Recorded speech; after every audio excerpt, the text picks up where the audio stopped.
Aaron Thompson stared at the single sandwich wrapped in foil on his tiny kitchen counter. The last thing he had to eat until his next paycheck in 3 days. But when he turned the corner onto the rain-slicked sidewalk in downtown New York and saw the stranger slumped against the brick wall clutching his side, something deeper than hunger pushed him forward. The man looked about 30, dressed in a soaked hoodie and jeans that seemed too ordinary for the expensive watch glinting on his wrist. But his face was pale and a cut above his eyebrow dripped blood into the puddle at his feet. Aaron dropped his backpack without thinking, knelt beside him, and pressed the sandwich into the stranger's cold hands. "Here, eat this. I'll call for help," he said, his voice steady even as his stomach growled in protest. The stranger's eyes, a striking hazel, met Aaron's with surprise and something like gratitude before he winced again. Aaron dialed 911 on his cracked phone, ignoring the way his own legs felt weak from skipping lunch already that day at the campus cafe where he worked double shifts between classes.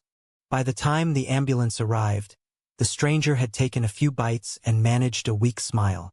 "You didn't have to do that," he murmured, voice rough. Aaron shrugged, rain soaking through his thin jacket. Anyone would.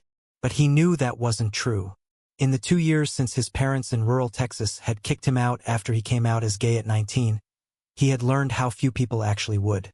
The small apartment he shared with 2 other students in Queens felt emptier every night. The rejection letters from his family still tucked in a drawer like a scar that never healed. He had moved to New York chasing a community college degree in social work, hoping to help kids like the scared teenager he once was. But reality had been ramen packets, overdue rent, and the constant whisper in his head that maybe his father was right, maybe being gay meant he would always be alone and struggling. The paramedics loaded the man onto the stretcher, and Aaron turned to walk away, his steps slower now that the adrenaline faded. His stomach twisted painfully, but he told himself it was worth it. Back in his apartment, he drank water from the tap and stared at the empty fridge, replaying the stranger's eyes in his mind. Who was he? Why had he been out there alone at night? Aaron shook it off, changed into dry clothes, and tried to study for tomorrow's psychology exam. But his thoughts kept drifting. He had sacrificed his only meal for a man whose name he didn't even know, and for the first time in months, the loneliness felt a little less heavy.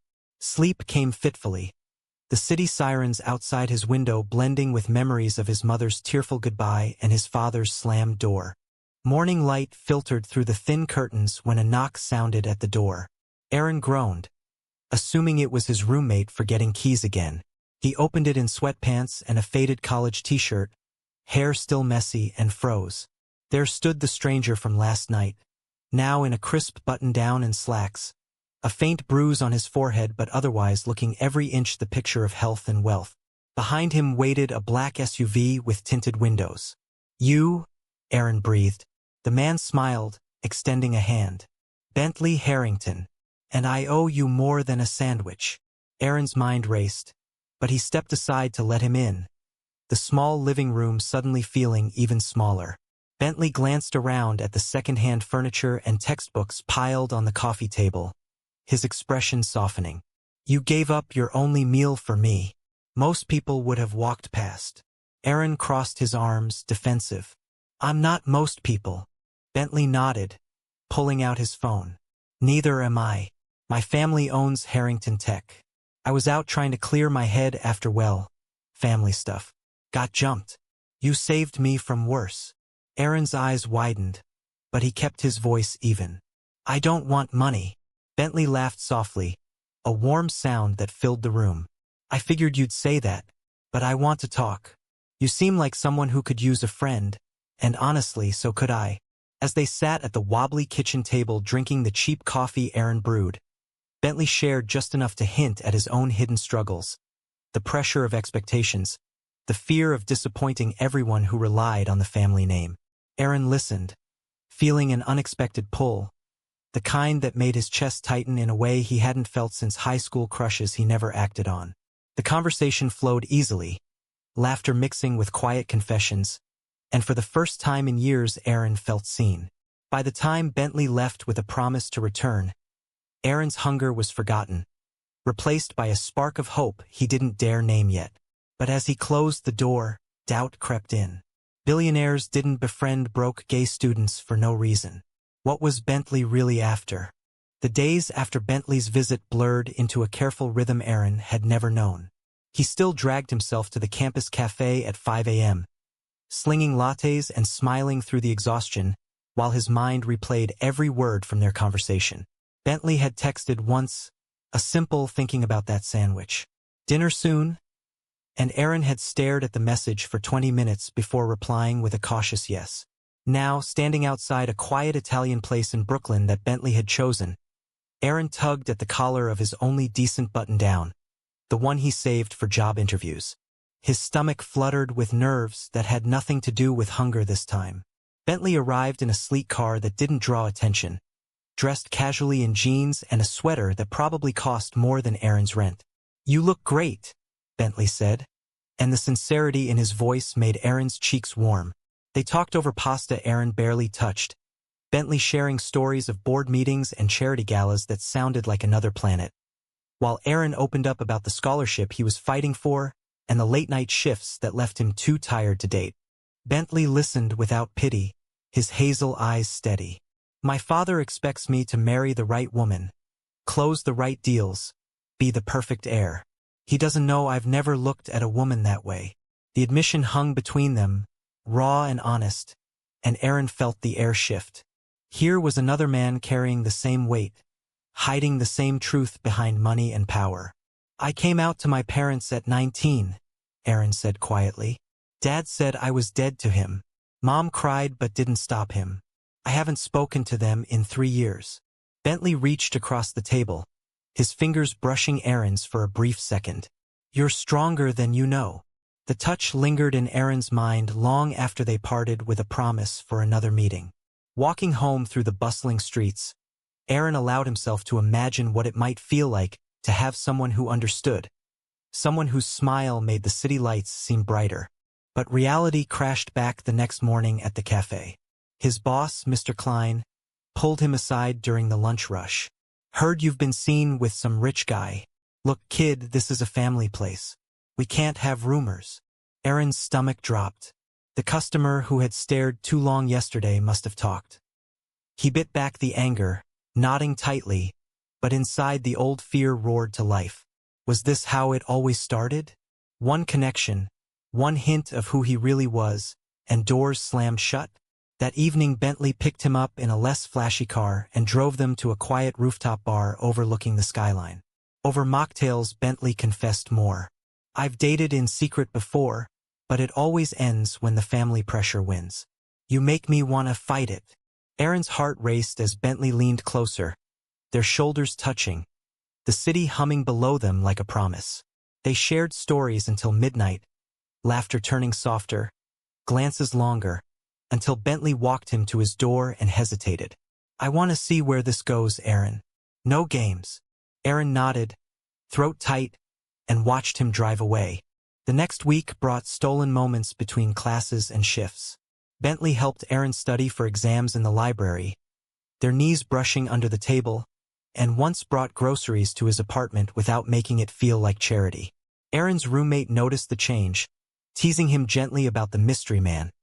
And for the first time Aaron felt like he could breathe. Yet the internal voice never quieted completely. What if Bentley tired of slumming it with a broke student? What if his family found out and crushed everything? Aaron pushed the doubts down, focusing instead on the way Bentley's laugh made the world feel possible. One afternoon after a long shift, Bentley surprised him with tickets to a Broadway show, and as they sat in the dark theater, hands inches apart, Aaron realized he was falling. The fear and hope twisted together, a knot in his chest that grew tighter with every shared secret. When Bentley invited him to a small family fundraiser the following weekend, Aaron hesitated. "They don't know about me," Bentley said softly, "but I want you there." Aaron agreed, buying a cheap suit online and practicing smiles in the mirror. The night arrived too soon, the mansion on Long Island glittering with lights and people who looked like they had never skipped a meal in their lives. Bentley introduced him as a friend from college, and Aaron played the part, shaking hands and making small talk while his heart pounded. Bentley's father, a tall, imposing man with the same hazel eyes, clapped Bentley on the shoulder and praised his latest deal, oblivious to the tension. Later, in a quiet hallway, Bentley pulled Aaron close. "Thank you for being here." Their foreheads touched, breaths mingling, and for one perfect moment the world narrowed to just them. But as they left the party, Aaron caught Bentley's father watching with narrowed eyes, and the old dread returned. Something was shifting, and Aaron wasn't sure he was ready for what came next. The fundraiser lingered in Aaron's mind like a half-remembered dream, equal parts warmth and warning. Bentley texted the next morning with a simple heart emoji and an invitation to lunch at a small park near campus. Aaron arrived early, nerves buzzing, and found Bentley already there with 2 coffees and a blanket spread on the grass. They talked for hours about everything and nothing, Bentley opening up about the weight of the Harrington legacy and how he had once considered walking away from it all. "You make me believe I could," he said, eyes locked on Aaron's. The sun warmed their faces, and when Bentley's hand found his on the blanket, Aaron didn't pull away. It was the first time he had held another man's hand in public without glancing over his shoulder, and the freedom tasted sweet. Life at the cafe grew tenser after a coworker whispered about seeing them together at the park. Mr. Klein started scheduling Aaron for the worst shifts, muttering about keeping things professional. Aaron swallowed the humiliation and kept showing up, because quitting wasn't an option with tuition due. Bentley noticed the exhaustion during their next dinner and offered quietly to help with rent, but Aaron refused sharply. "I don't want to be another project." Bentley backed off immediately, respect clear in his expression. "I just want you safe, but I get it." Their bond deepened through small gestures. Bentley bringing dinner to the apartment when Aaron studied late. Aaron teaching Bentley how to make his grandmother's chili recipe over video call. One rainy evening they watched old movies on Aaron's laptop, shoulders pressed together on the narrow couch, and when Bentley fell asleep with his head on Aaron's shoulder, Aaron stayed perfectly still, heart full in a way he hadn't known was possible. Yet cracks began to show elsewhere. Aaron's best friend from Texas, Marcus, who had moved to New York for work, called one night sounding concerned. "Dude, people back home are asking about you. Mom says Dad's been drinking more since you left." The guilt hit Aaron hard. He had tried to rebuild, but the distance felt like failure. Bentley listened when Aaron confessed the call, offering quiet support without pushing.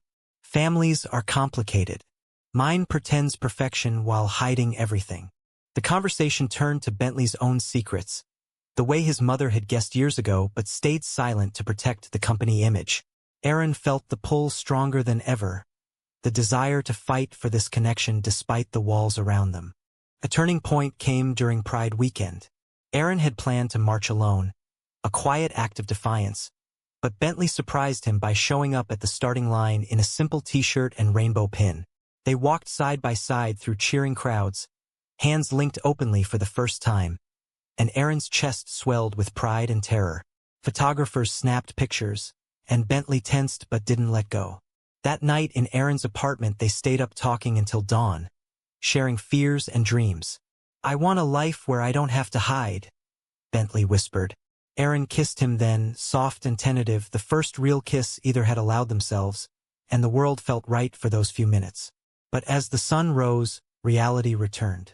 Bentley's phone buzzed with calls from his father demanding an explanation for the photos circulating online. Aaron watched Bentley's face fall and knew the storm was coming. The following week brought the first real test. Bentley's father summoned him to the family estate, and Bentley asked Aaron to wait at a nearby cafe. Hours later, Bentley returned pale and quiet. "He wants me to attend a charity gala with the daughter of a business partner. It's all optics." Aaron's stomach twisted, old insecurities flooding back. Was this the beginning of the end? Bentley pulled him into a hug. "I told him I'm seeing someone important. I didn't name you, but I'm done pretending." The declaration should have felt triumphant, but Aaron sensed the cost. That evening they cooked together in Aaron's kitchen, laughter masking the tension, and when Bentley stayed the night on the couch, Aaron lay awake wondering how long they could balance two worlds so far apart. The internal conflict raged. Love versus survival, hope versus the lessons his family had taught him about rejection. Bentley's presence brought light, But Aaron knew light cast shadows, and he feared the darkness creeping closer. Misunderstandings arrived like sudden rain in the middle of summer. Aaron scrolled through social media during a break at the cafe and froze at a photo of Bentley at the gala, smiling beside a beautiful woman in an evening gown. The caption from a society page read, "Harrington heir and socialite spark rumors of engagement." Aaron's phone slipped from his fingers. He had trusted Bentley's words, but the image burned behind his eyes. When Bentley called later that night, Aaron answered coldly. "Looks like the optics worked." Bentley's voice cracked with frustration. "It was staged. I left early. Please, let me explain." But doubt had taken root. Aaron hung up, tears stinging as memories of his father's betrayal resurfaced. He had let someone in, and now it felt like history repeating. At work the next day the tension peaked.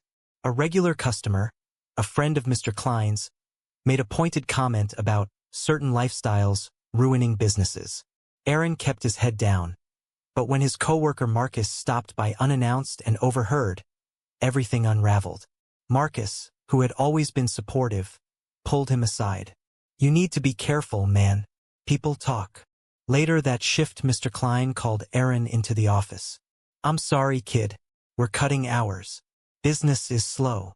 The lie was obvious, and Aaron knew the real reason.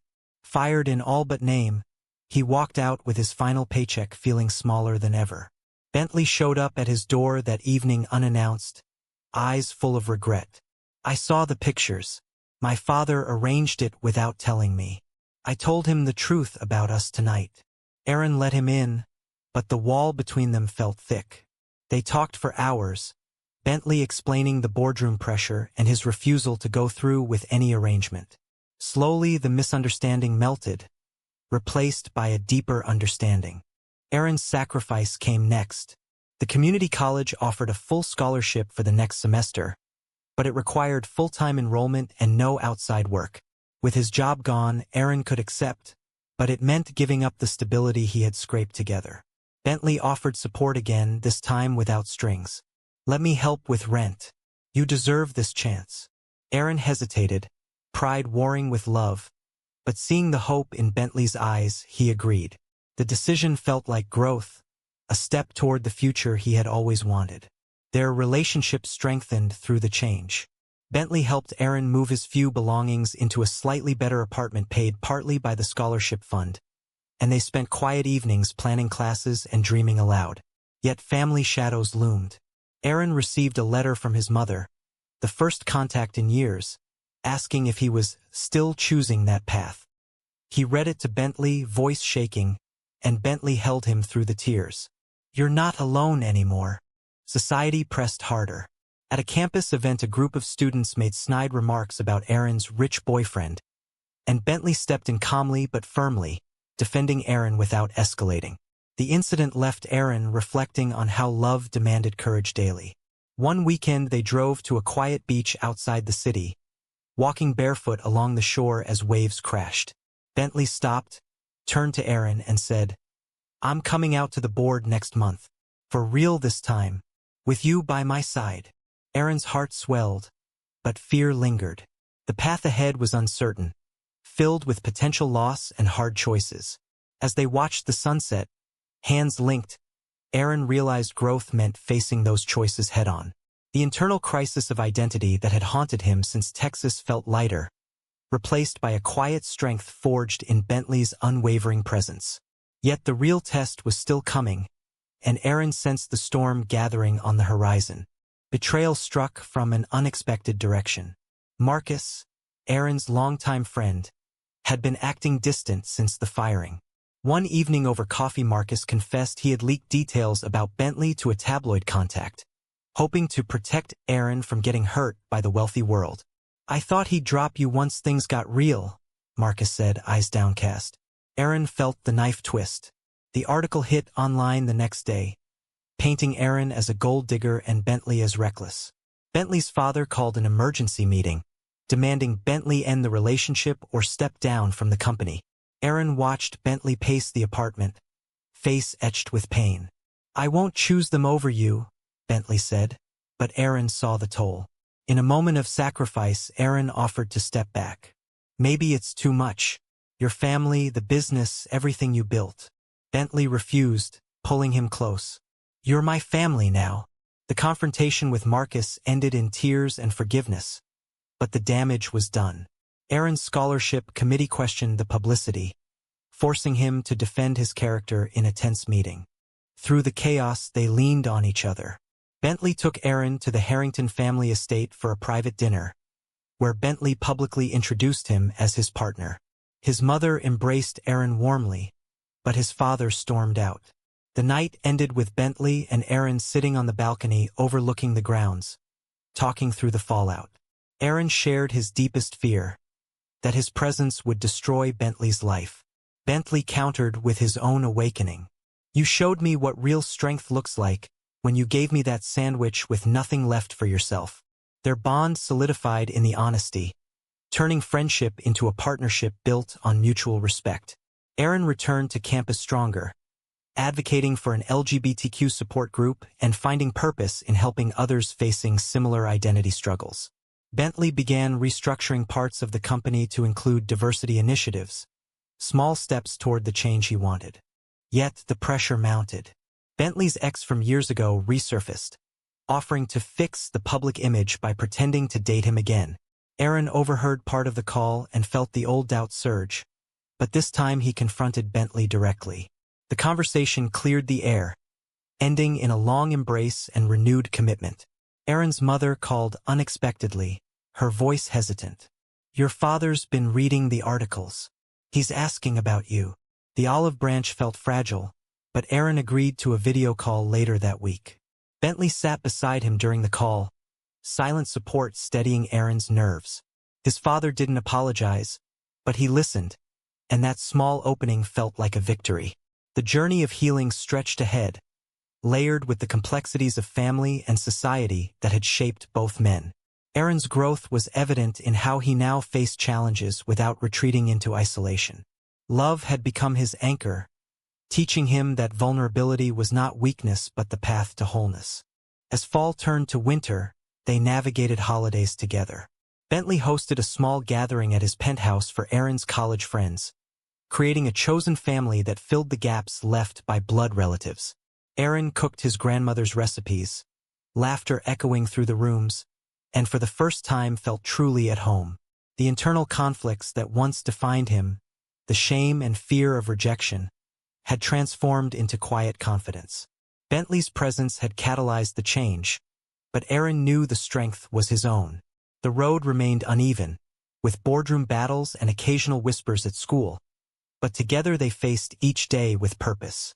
The emotional depth of their connection continued to unfold, revealing layers neither had anticipated when a simple act of kindness first brought them together.